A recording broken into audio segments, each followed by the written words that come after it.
Assalamualaikum warahmatullahi ta'ala wabarakatuh. Baiklah anak-anak, bertemu lagi dengan Bapak Enjang Abdul Jabar.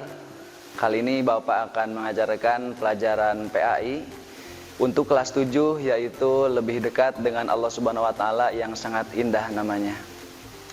Namun sebelum kita memulai, alangkah baiknya kita membaca basmalah bersama-sama.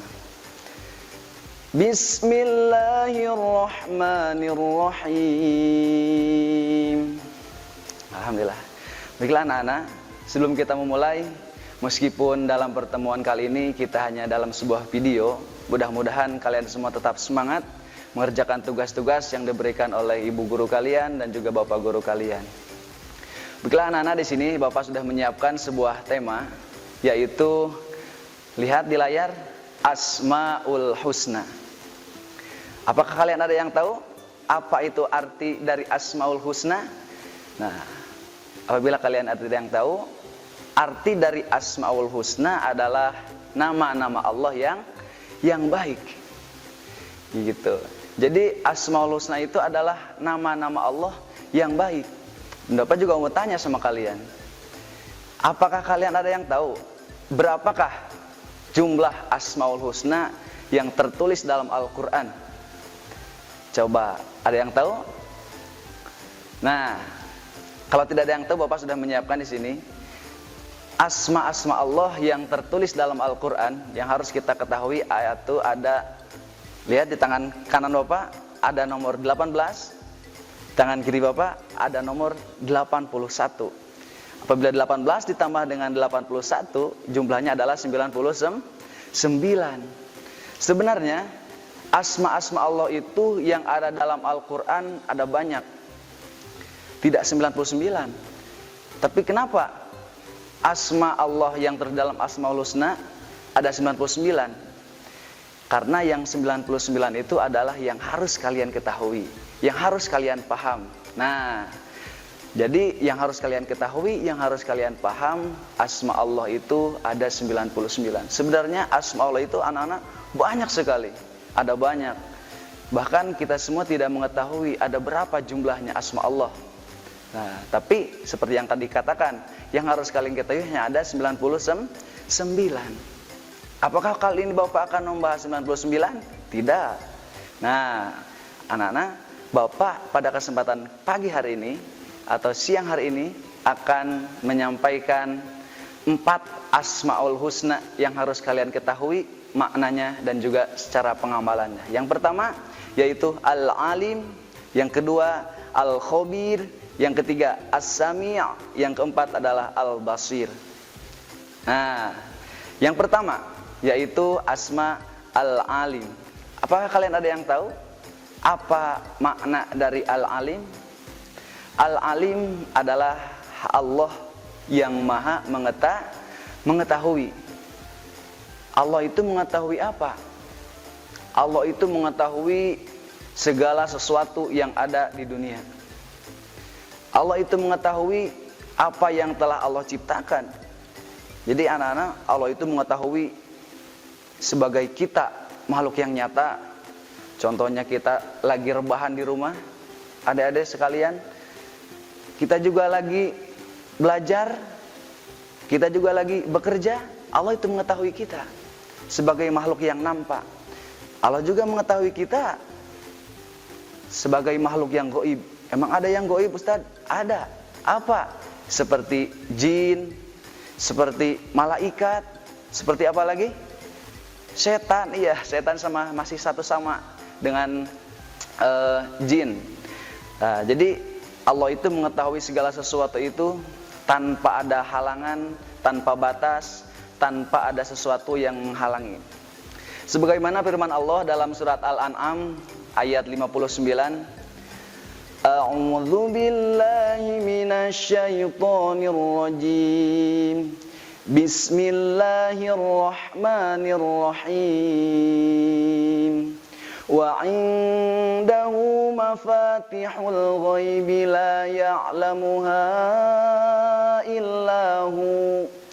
wa ya'lamu ma fil barri wal bahr wa ma tasqutu min waraqatin illa ya'lamuha wa ma tasqutu min waraqatin illa ya'lamuha wa la habbatin fi dhulumatil ard wala habbatin fi dhulumatil ardi wala ratbin wala yabisin illa fi kitabim mubin. Al-ayat sadaqallahul adim, sebagaimana artinya, dan pada sisi Allah lah kunci semua yang gaib, wa indahu mafatihul ghaib, dan pada sisi Allah lah kunci-kunci semua yang gaib. La ya'lamuha illahu, tidak ada yang mengetahuinya kecuali Dia Allah sendiri. Jadi tidak ada yang mengetahui. Bahkan perkara yang gaib kita tidak tahu, seperti apa itu malaikat, seperti apa itu jin. Meskipun dari kalian misalkan ada yang punya indera keenam, anak-anak, wah Pak, saya punya indera keenam, saya bisa melihat jin, saya bisa melihat setan. Itu adalah keistimewaan dari Allah Subhanahu wa taala bagi anak. Nah, tapi kan sebagai kita manusia biasa tidak bisa melihat yang gaib seperti jin, seperti setan. Bahkan Allah mengetahui seperti neraka, surga, atau yaumul qiyamah. Allah mengetahui. Sedangkan kita kan wallahu a'lam, kita tidak tahu alam-alam yang gaib seperti itu. Wa ya'lamu ma fil barri wal bahr. Allah juga mengetahui segala sesuatu yang ada di dalam lautan dan di dalam daratan. Wah, apakah kalian tahu anak-anak, ada berapakah atau berapa spesieskah yang ada di dunia ini? Ternyata kita tidak tahu berapa jumlah kan, bahkan jutaan atau kan miliaran. Cuma kita tahu berapa persen. Misalkan di daratan cuma ada 30% spesies, di lautan cuma ada 70% spesies. Nah, apakah kita tahu 30% spesies yang ada di darat?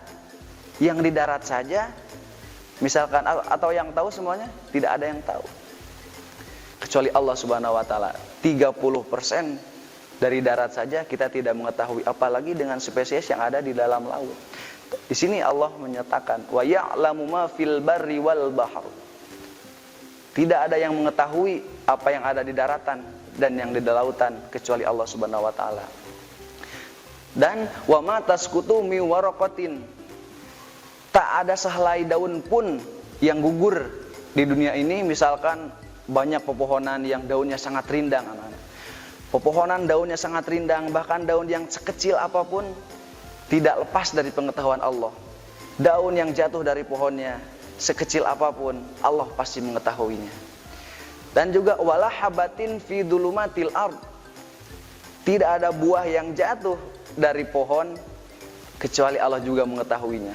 Bahkan wala rotbin wala yabisin, yang basah dan yang kering pun Allah mengetahui. Illa fi kitabim mubin, semuanya telah tercatat oleh Allah Subhanahu wa taala dalam Lauhil Mahfuz. Quran surat Al-An'am ayat 59. Itulah dari makna surat Al-An'am ayat 59 menerangkan sifat Allah, asma Allah, yaitu Al-Alim. Yang kedua yang harus kita ketahui adalah Al-Khabir.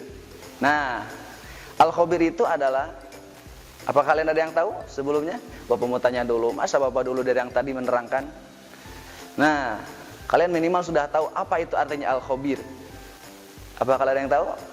Silakan, meskipun kita berjauhan ada di rumah, kalian, Bapak ada di sini, seharusnya kalian harus tahu lah Al-Khabir itu apa. Betul sekali, yaitu Al-Khabir adalah Allah yang maha waspada. Sebagaimana firman Allah Subhanahu wa taala dalam surat At-Taubah ayat 16. Bismillahirrahmanirrahim. Wallahu khabirum bima ta'malun. Dan Allah maha teliti terhadap apa yang kamu kerjakan. Allah itu waspada. Sebagaimana contohnya seperti ini. Allah itu maha waspada, maha teliti. Contohnya semua yang ada di dunia ini, semua yang terjadi apa yang kita lakukan semuanya tidak lepas dari takdir Allah. Semuanya tidak lepas dari takdir Allah. Apapun yang terjadi di dunia ini semuanya tidak lepas dari takdir Allah.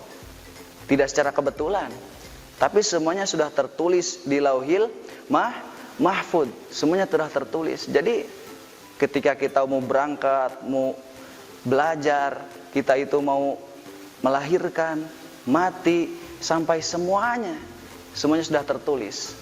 Tidak ada yang salah. Ini menunjukkan bahwa Allah itu teliti, Allah itu maha waspada. Begitupun perilaku yang dapat kita wujudkan sebagai kita percaya bahwa Allah itu maha waspada. Hendaklah kita harus berwaspada, cermat terhadap apa yang kita lakukan. Jadi kita harus waspada anak-anak, cermat dalam melaksanakan kegiatan, baik itu di sekolah, baik itu di rumah, maupun di tempat lainnya. Jadi kita harus waspada secara maksimal agar kita tidak menyesal di kemudian hari. Seperti itu. Selanjutnya, asma nomor ketiga, yaitu yang harus kita ketahui berserta maknanya, yaitu as-sami'. Apa itu artinya as-sami'? As-sami' adalah Allah yang maha mendengar. Allah bisa mendengar suara, dan Allah juga bisa mendengar selain suara. Nah, misalkan pendengaran Allah itu terbatas, tapi itu mustahil. Allah bisa mendengar ketika suara itu keras, tapi Allah tidak mendengar ketika suara itu kecil atau pelan. Tidak, itu mustahil bagi Allah. Pendengaran Allah tidak ada batasnya. Bahkan pendengaran Allah bukan hanya pada suara. Misalkan kita bisa mendengar suara kita. Kita juga bisa mendengar ketika orang lain membunyikan handphone, kita bisa mendengar. Tapi berbeda dengan Allah Subhanahu wa taala. Allah bisa mendengar batu yang tidak bisa berbicara, bisa mendengar Allah. Coba kita bisa gak berbicara dengan sebuah handphone? Bisa. Kan kita lagi nelpon sama orang tua. Iya, kalau seperti itu bisa. Tapi kalau misalkan handphonenya mati, handphonenya tidak menyala, apa kita bisa berbicara dengan handphone? Tidak kan anak-anak? Itu seperti orang gila. Nah, apakah kita bisa berbicara dengan sebuah pohon? Atau sebuah batu? Atau papan tulis? Atau apalah benda yang tak hidup? Tidak bisa. Tapi Allah bisa mendengar suara batu, Allah bisa mendengar suara pepohonan, Allah bisa mendengar suara makhluk yang tak hidup. Semuanya Allah mendengar. Bahkan baju yang saya pakai pun sekarang ini bisa berbicara. Bahkan bisa didengar oleh Allah Subhanahu wa taala. Misalkan dengan pendengaran Allah Subhanahu wa taala, ya Allah, kata baju, ya Allah, saya itu tidak mau dipakai oleh orang-orang yang bermaksiat. Saya itu lebih ridho baju ini dipakai oleh orang-orang yang dipakai untuk beribadah. Seperti itu misalkan. Atau ya Allah, saya itu gak mau berjalan menuju hal-hal yang tidak diridhoi. Gitu, seperti itu. Kita kan tidak bisa mendengar baju kita berbicara, tapi Allah bisa mendengar apa yang dikatakan baju, apa yang dikatakan makhluk-makhluk yang lain. Allah bisa mendengar. Itulah makna as-sami'. Pendengaran Allah itu tidak terbatas oleh apapun. Segala sesuatu yang Allah ciptakan semuanya bisa Allah dengar. Selanjutnya yaitu yang keempat, sifat al-basir. Apa itu makna al-basir? Al-basir adalah Allah itu maha melihat. Allah bisa melihat segala sesuatu yang telah Allah ciptakan. Meskipun kita bersembunyi di dalam sebuah gua yang sangat gelap, di dalam gua itu terdapat sebuah peti yang hitam, digembok dengan gembok yang sangat besar. Kalau sekilas kita tidak bisa melihat kan ke dalam ke sana, tapi Allah itu maha melihat. Seperti yang tadi saya katakan, Allah itu maha mengetahui.